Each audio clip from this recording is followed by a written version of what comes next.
Hi there, and welcome to UnSCRIPted. I'm Angela Kashuba, Dean of the UNC Eshelman School of Pharmacy. We have an amazing community in the school with a shared goal of solving the world's most pressing healthcare challenges. And I'm excited for you to hear unscripted stories from our faculty, staff, students, alums, and partners. Today we are talking with Sara Pettaway, Program Manager for the Dean's Office. Welcome, Sara. Thanks for joining today. Thanks, Dean Kashuba. Thanks for having me. So tell me a little bit about your background and where you grew up. Yes. So I grew up in Tucson, Arizona. It's in the southern region of Arizona, predominantly Hispanic, and I also lived in a low-income area. And my parents were great about giving me opportunities. I did track and field growing up. I played basketball. Avid swimmer. If you've ever been to Arizona, that's very important. You know how to swim. Mm-hmm. I would say that my family practiced a very good mix of, Mexican traditions, and they kind of mixed them and made more modern American traditions. But one of the things I was actually telling my daughter yesterday was that when I was younger, my abuela would rub us with an egg growing up for mal ojo. So you would walk through the house. She would walk you over to the fridge. She would take the egg out. She would rub it all over you. You had to turn around, do all these things. She'd say a prayer. She'd give you the egg. And then you took the egg home with you. And you would put it underneath your bed and then bring it back to her the next morning. And if the egg yolk broke, meant you had mal ojo, and you had to go do that every single day until it went away. So there was those type of, traditions that were brought over with my grandmother from Mexico. And we would wake up every morning. My family are migrant workers, so they worked in the fields. Means that they were up before the sun to make sure that they can do their harvests. And that meant in my grandma's house that we had to wake up at 3 a.m. and we would start making tortillas and maitios. And, other farmers from around the area would come in, eat breakfast. But it was just a constant in and out of the house of people coming in to get their meal to start their day. Yeah. But I really cherish those memories because that's really how I got to know where we were from. Mm-hmm. Yeah, that's wonderful. Yeah.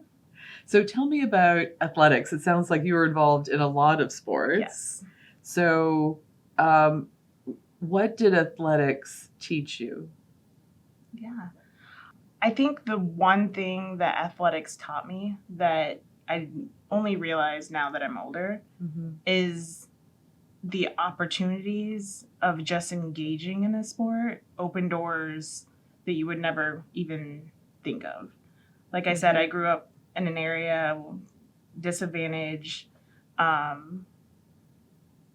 I started track and field because that's kind of the sport that kind of took off and I was really good at. Okay. When I was in middle school, and I was a thrower, so I threw shot put and discus.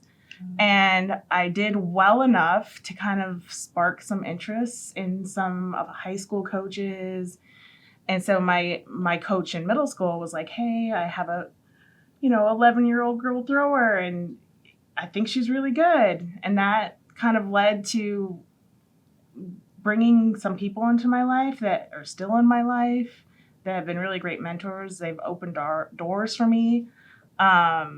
It allowed me to go to college, and it allowed me to go to college and make it affordable for me, which is amazing because that opportunity otherwise wouldn't have been there.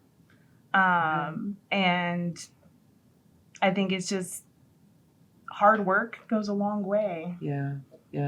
That work ethic is pretty important, it sounds like. Yeah. So tell me about your college experience. So you went to college on a scholarship? I did. Yeah. So I was kind of all over the place. Again, I didn't have the money and resources to kind of do the traditional route. Mm-hmm. So I actually got recruited to a junior college. So I went to Central Arizona, Okay. Which is in the middle of nowhere, surrounded by farms. But it was a really great opportunity. And from there, I got recruited to the University of Tennessee. So I went there. I enjoyed the experience, but bringing it back to that family, and the importance of that, I just was really homesick. And it was just the best decision for me to go back to the University of Arizona, which ended up being great. I really excelled academically and in track and field there. I hold the school record in the weight throw, which is a little bit different from hammer, but and then I won, while I was there, I believe I won 2 conference championships, and it was just a really great experience to also share that with my family and have them right behind me at those meets. So that's awesome. We have a lot of students that come from out of state with varied experiences. So as you look back on yours and being away from family and not having that sense of community, are there lessons that you learned or advice that you would give our students who are kind of far away from home? Yeah. So I think one of the most important things I learned is it's okay to build a community of people that you trust and you want to hang out with, and outside of the purpose of you being at that university. So when I first got to University of Tennessee, all my friends were track teammates. Yes. And it wasn't until the second semester where I started making friends outside of that, where that's where my deep relationships started bonding. And when I ultimately decided to leave, it was hard because I had built my community, and that community makes a difference. It becomes your family away from home, and it's important. It can make and break an experience. Yeah. So build your community, build relationships. I like that advice. Yeah, that's great. So what did you study when you were in college? And so you went to Arizona, you finished your studies there. So what were you focused on, and what were you thinking career-wise? So I actually studied molecular and cellular biology. That's what I got my bachelor's in. And then I did some graduate work in kinesiology. I have a really strong interest in research. So after college, I actually took a job in a research laboratory. And I really enjoyed it, and it was muscle research focused. So I was like, oh, maybe I'll get into kinesiology. So I took some courses. I really enjoyed it. But during that time, I also got married. And with that came some decisions of where I'm going to focus. Are we going to focus on my husband's career right now? Are we going to focus on my career right now? I don't enjoy writing too much, and so I wasn't on board of getting my PhD. So we just decided to focus on my husband a little bit, and his job is taking us everywhere. So when we moved to North Carolina, I was kind of applying for research jobs, which when you apply for jobs, sometimes you're not quite sure if your experience is going to meet their needs. And so I just wasn't having any luck with getting a research type position. And so I was like, well, maybe if I can just get into the School of Pharmacy or the School of Medicine. So I ended up applying for entry-level administrative job, and I got it. And I learned a lot. I really enjoyed it. I was actually working with research faculty, so I was still engaged. I think they appreciated the expertise I was bringing as far as reviewing manuscripts. I'm very familiar with the grant process, so I think that was very helpful. And I think that just kind of opened some other doors for me having those experiences that are research-based, going into an administrative role. Kind of set me up for unique opportunities. So can you talk a little bit about your current role in the dean's office? Yeah, so currently I'm a program manager specialist in the Office of the Dean, and I report directly to our lovely Dean Kashuba, which I really enjoy. The great thing is we've been working together for a while, and in my current role, I am kind of a jack of all trades. That's kind of how I see it. You know, my days are never the same. I feel like sometimes I'm putting out fires, but I think the work that I'm doing is really, really interesting. You know, I'm working with a strategic plan. I have opportunities to engage with the students, Yes. and so it's just touching on all these things that I really enjoy. And then I'm also doing some event management, helping with some of our larger engagement events that are broader to the school. I never know what I'm walking into each day. I think I know, but it's never what it is. But I like that. I like the fast pace. I like to go. It's my happy, thriving space. That's So terrific. What are your aspirations for the school? one of the things that I've really seen the school strive for is building a more inclusive culture, an engaging culture. And from when I started to now, I've seen the progress, and it kind of breaks my heart with COVID and the pandemic.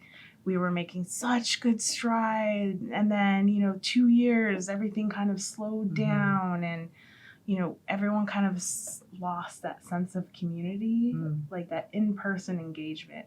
But I'm really excited that we're back to the new normal, and I think everyone is just kind of really excited about it, and it's work, but I think everyone's willing to put in the work. So if I have any aspirations for the school, it's just to keep working, because it's just going to make us better. I love that. Thank you. Tell me about the leadership piece, because you're a very strong leader, and you've really been able to gather people together around a common cause or a common problem or an issue to solve it. Where does the leadership piece come from, do you think? I think going back to the childhood, doing those sports, being in basketball and other sports like that, you just learn about teamwork. And I've never really approached it as me being a leader. It's just, hey, we're a team. Let's come together as a team, and let's solve this issue or problem or troubleshoot. What keeps you at Carolina? I feel like the people here at Carolina make the world of difference. Okay. So there's just people that I connected with and just built really strong relationships with. And I represent the school on the employee forum, and I always feel like when people are talking about different units on campus or something like that, I'm just kind of like, oh, I'm so glad the School of Pharmacy is my home. Like, it just makes it feel like home, and it makes me have a purpose to come in every day. I love that. We talk about being a pharmacy family or a pharmily, and it's really true. We spend a lot of time together, so we need to like who we work with and like the work that we're doing as well. So I love that you tap dance to work. Yeah. That's definitely. Great. Well, I want to thank you for joining me today and for having this conversation. It's been great to talk to you. Yeah, thank you. I appreciate it. And I want to thank you so much for joining us today. We love sharing stories of those who are part of the UNC Eshelman School of Pharmacy community and who make UNC School of Pharmacy really great. Please join us again next time for the next episode of UnSCRIPted, conversations with people who are advancing medicine for life.